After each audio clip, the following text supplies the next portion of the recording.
बनी फिरे, पूंछ बनी फिरे, पूंछ बनी फिरे।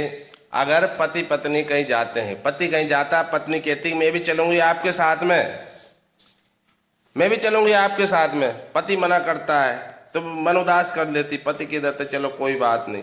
तो लोग बाग कहते हैं आदमी की पूंछ बनी फिरे, पूंछ बनी फिरे। ये कथा सुनो साहब, हनुमान जी की पूंछ का बहुत सुंदर, अति सुंदर वृतांत मैं आज आप लोगों के सामने प्रकट करता हूं कि एक बार जब पृथ्वी पर अत्याचार छाया था तब श्री राम अवतार हुआ था। नारायण ने श्री राम जी का अवतार रखा था। सभी देवी देवता कोई बंदर के रूप में, कोई भालू के रूप में, कोई गिलहरी के रूप में राम जी की सेवा में अवतरित हुए। हा श्री राम जी की सेवा में सभी देवी देवता उपस्थित हुए। तो भोले बाबा ने विचार बनाया कि अपने इष्ट देव श्री रामचंद्र जी का अवतार हुआ है तो हम क्यों नहीं चलें। भोले बाबा ने माता पार्वती से कहा कि हे देवी, श्री राम अवतार हुआ है, श्री राम अवतार हुआ है, हमें राम जी के पास जाना है। पार्वती जी ने पूछी क्यों? क्योंकि हमारे इष्ट श्री राम जी है और राम जी के बिना हमारा जीवन बेकार है। श्री रामचंद्र जी की सेवा ही हमारा कर्म है, हमारा धर्म है, तो हमें राम जी की सेवा में चलना पड़ेगी। तो भोले बाबा ने माता पार्वती से कहा। अब पार्वती जी कहने लगी स्वामी मैं अकेली कहाँ रहूंगी, मैं अकेली कहाँ रहूंगी, मैं भी आपके साथ चलूंगी। तो भोले बाबा ने कहा नहीं देवी, अगर मैं आपको साथ में ले जाऊंगा मैं तो ब्रह्मचर्य का पालन करूंगा, अगर मैं आपको साथ में ले जाऊंगा तो सेवा में विघ्न पैदा होगा, और विघ्न पैदा होगा तो भगवान की सेवा नहीं होगी, इसलिए मैं आपको साथ में नहीं ले जाऊंगा। अब साहब जैसे ही उनने मना कर दी, पार्वती जी भिड़क गई, नहीं स्वामी मैं तो चलूंगी चलूंगी चलूंगी।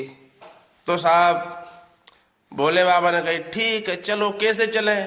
कि मैंने तो सोच लिया मैं तो ब्रह्मचर्य व्रत का पालन करूंगा और हम हनुमान अवतार रखूंगा, और हनुमान अवतार एक बंदर के रूप में होगा। तो पार्वती जी ने युक्ति जमाई कि जब तुम बंदर का रूप रखोगे तो मैं पूंछ बन जाऊंगी, मैं पूंछ बन जाऊंगी और आपके साथ रहूंगी। ठीक है, माँ पार्वती जी पूंछ बन गई, हनुमान जी भोले बाबा हनुमान जी बन गए। तो पूंछ का बड़ा करिश्मा है साहब। दुनिया के सारे देवी देवता थक गए रावण को हराने के लिए। अच्छे अच्छे राक्षस मार रहे पूंछ ने। जो ब्रह्मा जी ने वरदान, अजर अमर का वरदान दे रखा था उन राक्षसों को हनुमान जी ने पूंछ में बांधकर आकाश में, अंतरिक्ष में फेंक दिया। वह वहीं घूम रहा है, बिना मर रहा है न जिंदे। क्यों कि ब्रह्मा जी वरदान ले लिया मरने का, तो मरेंगे तो है ही नहीं। अब मरेंगे तो कैसे? अंतरिक्ष में घूम रहे, ना तो खा सक रहा है न पी सक रहा है। अब साहब लंका का वृतांत आया।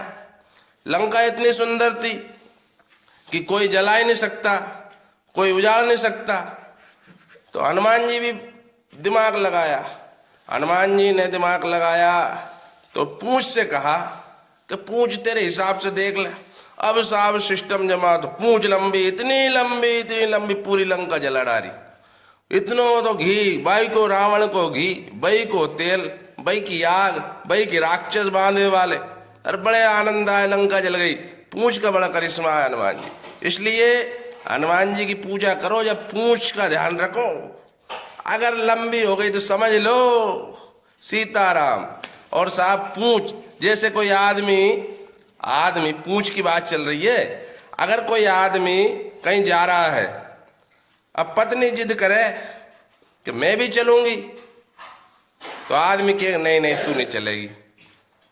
तो पत्नी नहीं नहीं तो चलूंगी, तो भाई सासू कहेगी पूंछ बनी फिरे, बाकी पूंछ बनी फिरे, पूंछ बनी फिरे। तो पूंछ का भी वृत्तांत, पूंछ का वही महत्व है। लोग कहते पूंछ बनी फिरे। बोले बाबा जब राम जी की सेवा में आए थे हनुमान जी का रूप रख के, तब माता पार्वती पूंछ बनी थी, इसलिए कि वे लोग बाग पूंछ बनी फिरे। मैं भी बहुत दिन के कंफ्यूज, तो हमारी मम्मी ने कही कि ये कथा है, आज पता पड़ी। सीताराम, जय सिया राम।